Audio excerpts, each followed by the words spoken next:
Então assim, galerinha, muito obrigado pela paciência, pela atenção, força, força. Respira fundo.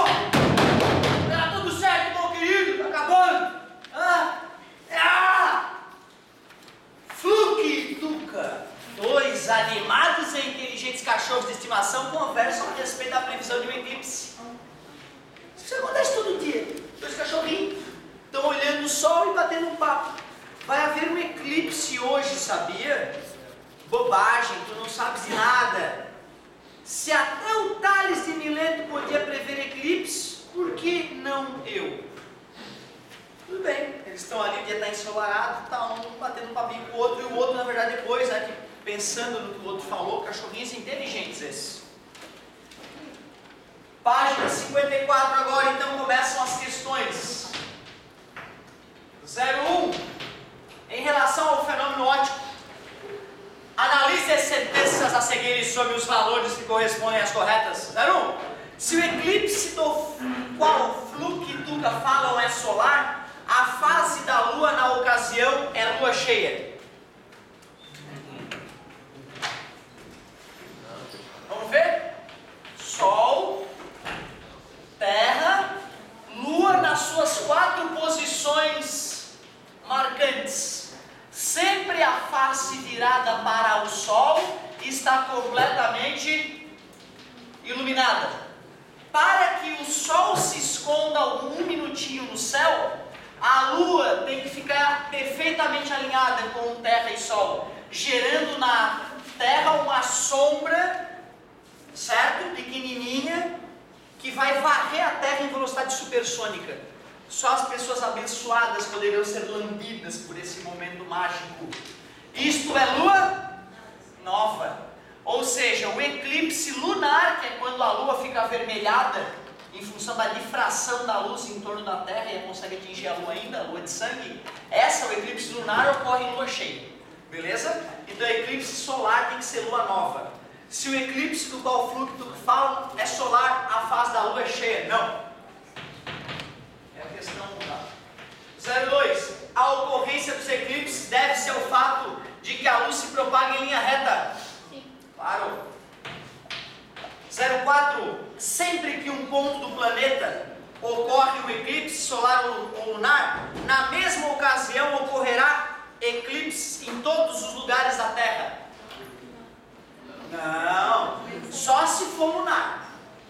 Que se for lunar, a Terra está bloqueando qualquer luz que atinge a Lua na frequência clássica, né? Aí a Lua fica avermelhada porque só o vermelho atinge. Então todo mundo vai ver a Lua avermelhada porque ela está sendo atingida com essa luz. Agora, a galera que tem na hora do eclipse solar, como a sombra é uma regiãozinha pequenininha comparado com a Terra, só um pequeno grupo vai curtir o eclipse total. Uma galera que está na umbra, que é a penumbra na verdade, né? Certo? A galera que vai estar na penumbra vai ver eclipse parcial, e a galera que está fora dessa região nem sabe o que é eclipse, só vê pela TV. Certo? Então eclipse lunar é para todos, eclipse solar não. Ele falou que eram os dois eclipses, né? Sacana. 08. Se o eclipse do qual o Fluke e Tuca falam é lunar, a fase da Lua na ocasião é cheia. Sim, vamos ver. A ocorrência dos eclipses pode ser convenientemente explicada pelo princípio da reversibilidade dos raios de luz. Não, né? A reversibilidade do raio de luz é quando tu vê um raio indo e tu quer justificar que o outro raio vai no mesmo caminho na volta. Não tem ida e volta nesse caso, né? Ficamos com 10. Depois, lá na 08, já fiz essa? A 11. Já fez. Hã? Já fez, A 11, a 8 eu fiz, né? A 11 não, né? Página 55, exercício 11.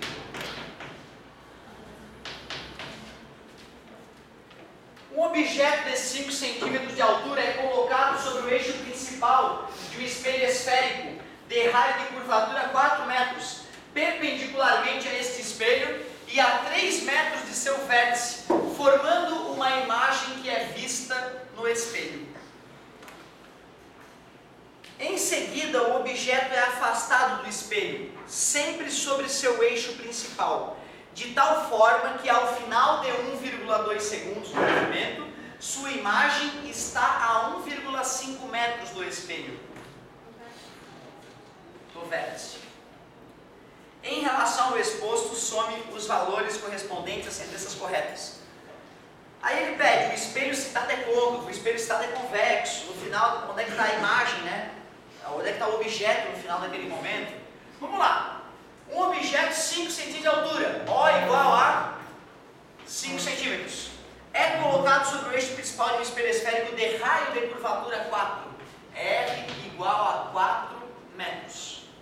Perpendicular a este e a 3 metros de seu vértice. P igual a 3 metros.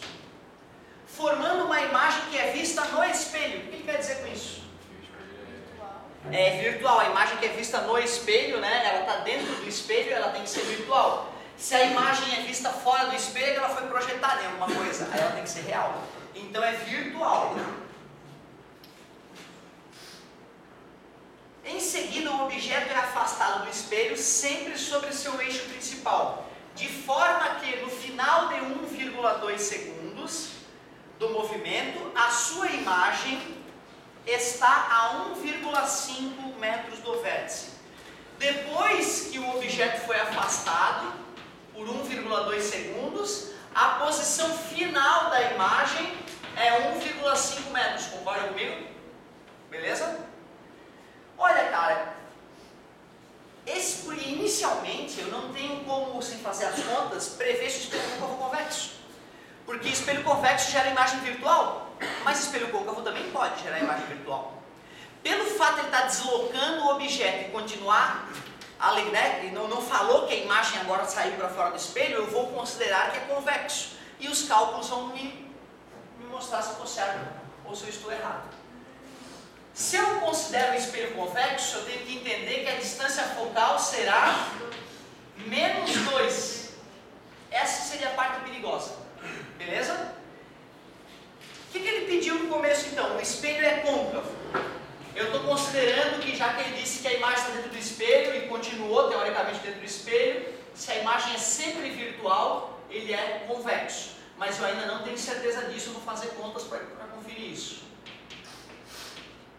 Ao final de 1,2 segundos de movimento, o objeto está a 6 metros do vértice. Eu tenho a posição final da imagem, eu tenho a distância focal, dá para calcular o P, né? 1 sobre F é igual a 1 sobre P, mais 1 sobre P'. 1 sobre menos 2 é igual a 1 sobre P, mais 1 sobre 1,5. Mais passa menos 1 sobre 2, menos 1 sobre 1,5 é igual a 1 sobre P. Tirar o mínimo entre 2 e 1,5, o que eu diria? Pode ser. Divide pelo de baixo, multiplica pelo de cima. Na verdade, tá, gente, não existe mínimo múltiplo de número com vírgula, tá? A gente teria que multiplicar a fração em cima e embaixo por 10 e fazer. Mas dá pra, né? O matemático poderia ficar chateado com a gente, mas aqui é algo difícil, não tem problema. Então, 6 é um número que é divisível por 2 e por 1,5, então tá maravilhoso. 6 para 2 dá 3, 3 vezes menos 1, menos 3. 6 para 1,5 dá 4, 4 vezes menos 1, menos 4. Isso é igual a 1 sobre P. Menos 3 com menos 4, menos 7 sobre 6 é igual a 1 sobre P. P é igual a menos 6 sétimos. Não pode. Não faz sentido. Não é possível. Isso, o P negativo significaria o quê? Alguém tem noção do que significaria isso? Um objeto virtual. Um objeto virtual, ou seja, tem um espelho plano, aí eu estou usando a imagem desse espelho plano como objeto para um outro espelho. Certo? Então tu vê, não fechou. A única suposição que eu posso tirar: o espelho é côncavo. O espelho é côncavo e ele não quis me avisar. Ele não quis me avisar.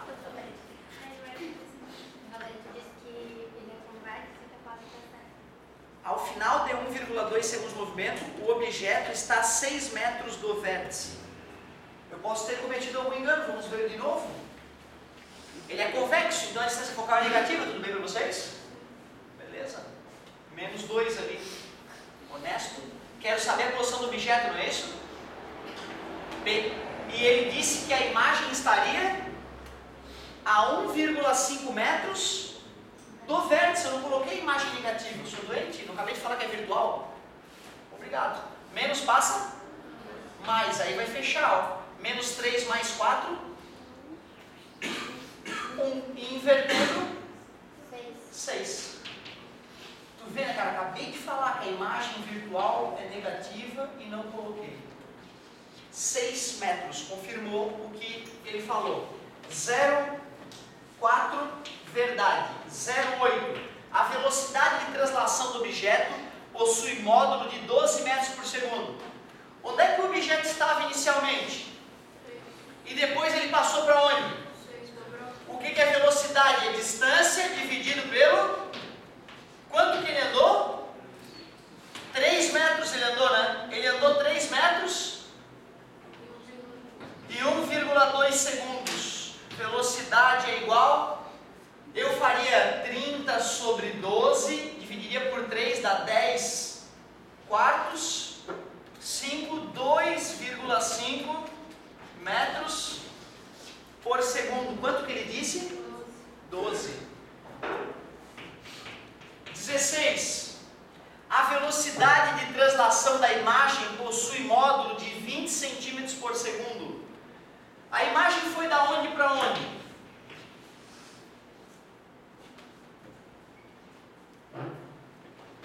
Eu não sei, né?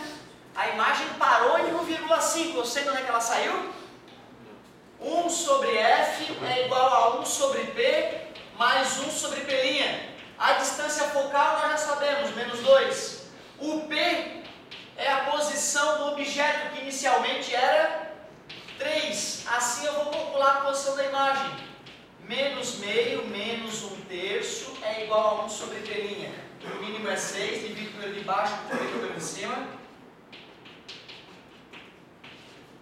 Invertendo os dois lados, menos 1,2. Se a imagem estava a menos, né? Aqui eu não coloquei o menos, ó, perigo. Já de saber que a imagem era virtual, né, eu já deveria ter colocado o menos ali, evitaria a dor de cabeça que eu tive. Menos, ela estava a menos 1,5 dentro do espelho e foi para menos 1,2. Quanto que ela se mexeu, essa imagem? Ela se mexeu 0,3. Em quanto tempo? No mesmo tempo que o objeto se mexeu, né? 1,2. Ele está representando em centímetros, certo? Então já vou passar para centímetro. 1,5 para 1,2 tem 0,3. Toin, 30 centímetros. Concorda? Dividido por 1,2 segundos. Antes eu fiz 3 dividido por 1,2, deu 2,5. Então 30 dividido por 1,2 tem que dar 25 centímetros por segundo. O que ele disse? 20.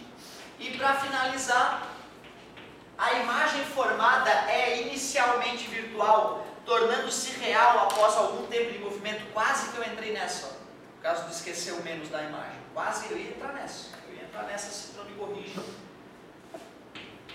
Uma falta de atenção boba. Ficamos com 6. Show de bola? Pois não?